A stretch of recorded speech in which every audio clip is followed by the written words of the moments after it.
Tamil Nadu IT Minister P. Thiagarajan believes that the China Plus One opportunity has helped the state emerge as India's top exporter of electronic goods. In a conversation with me, the former GST Council member also spoke of the GST Secretariat and said that the system is inefficient and there's a need for urgent reforms. Listen in.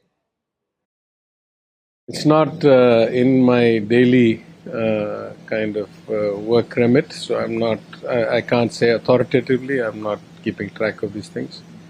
But I would say that broadly the sectors that are doing well in Tamil Nadu. One is electronics assembly and component to some extent, but mostly around assembly. The second is the automotive sector, and in particular the movement towards e-vehicles. We have, Ola has set up a big factory and so forth.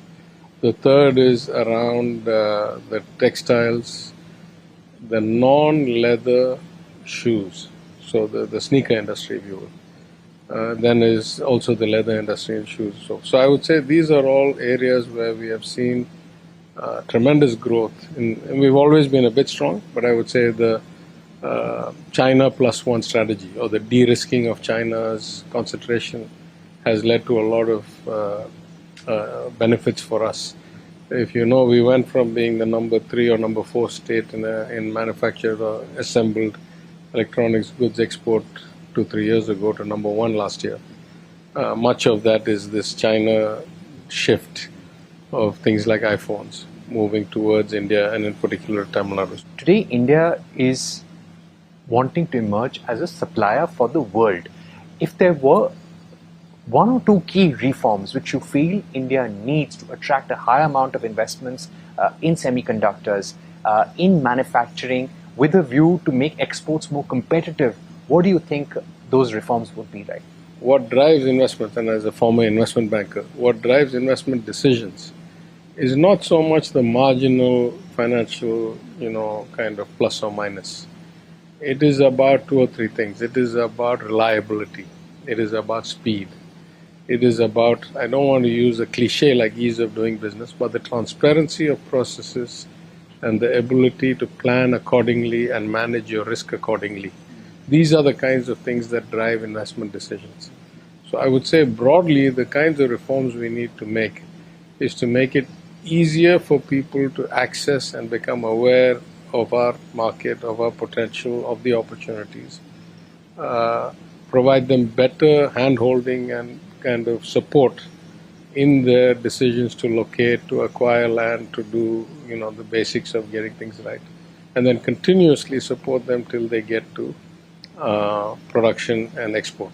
Now, speaking about China Plus One, in this term, will it be a huge priority for the government in Tamil Nadu to ensure that countries and companies looking to diversify or looking for an opportunity to move manufacturing out of China come to Tamil Nadu? Do you think that's going to be priority number 1? Yeah, I'm not sure about priority number 1, but obviously you have to focus your policies and your kind of efforts on what is imminently kind of likely to yield results, right? Like if you're smart, you pick the wave and ride the wave. So I think, again, I say, though it's not my department and though I'm not in a kind of more macro role like I used to be, my understanding is that obviously we already have hugely benefited from the China Plus One, and I think we'll continue to try to do that.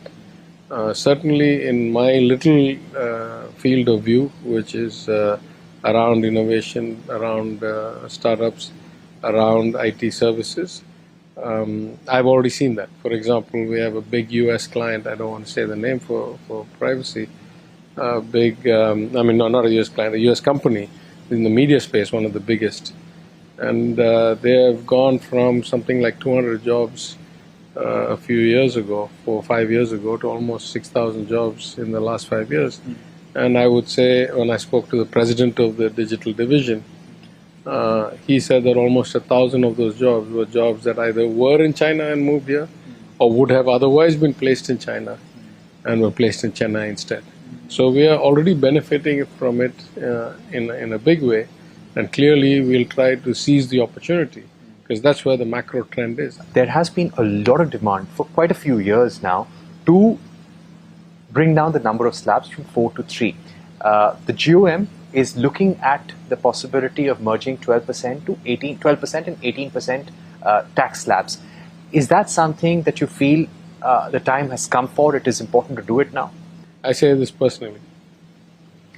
Whatever I thought of the system before I spent 2 years in it, the 2 years there tell me that the functioning of the GST Council itself, and this is not, doesn't require constitutional amendment, I'm saying in the practical way, who sets the agenda, how are the GOMs, constructed, how are the chairmanships set up, what is the Secretariat's role, what is the role of the Fitment Committee or the Law Committee. In basic processes, this is a really inefficient, badly designed system. I say this as a former operations research major and an industrial consultant and a management consultant. If you just ask me to wear my kind of professional hat, this is a really inefficient, badly designed system. It can be easily improved in 20 ways, profoundly and easily improved. Easily in terms of effort and profoundly in terms of impact. Were the government of India, which is basically the kind of home of the GST Secretariat. The GST Secretariat needs profound reform. Right? That's my professional view from 2 years of experience. There is one thing to expect and aspire to have fewer rates, but is it politically possible right now, or do you think we're still far away from consensus? Do you think it could happen in the next few weeks, or it's something that will require more political will? Look, in my experience, and this is my personal view, it's not the government's view, it's not my government's view. In my personal experience, whenever the union government has decided that it wants to do something, at least in the last 10 plus years, it has gone ahead and done it. Far more momentous things than the collapsing of 5 rates into 3 or 3 rates into 2, whatever, have been done by a bill introduced in the morning and voted on in the afternoon. You know many of the examples. So, if the union government decides that that's what they want, my best guess is they can get it done.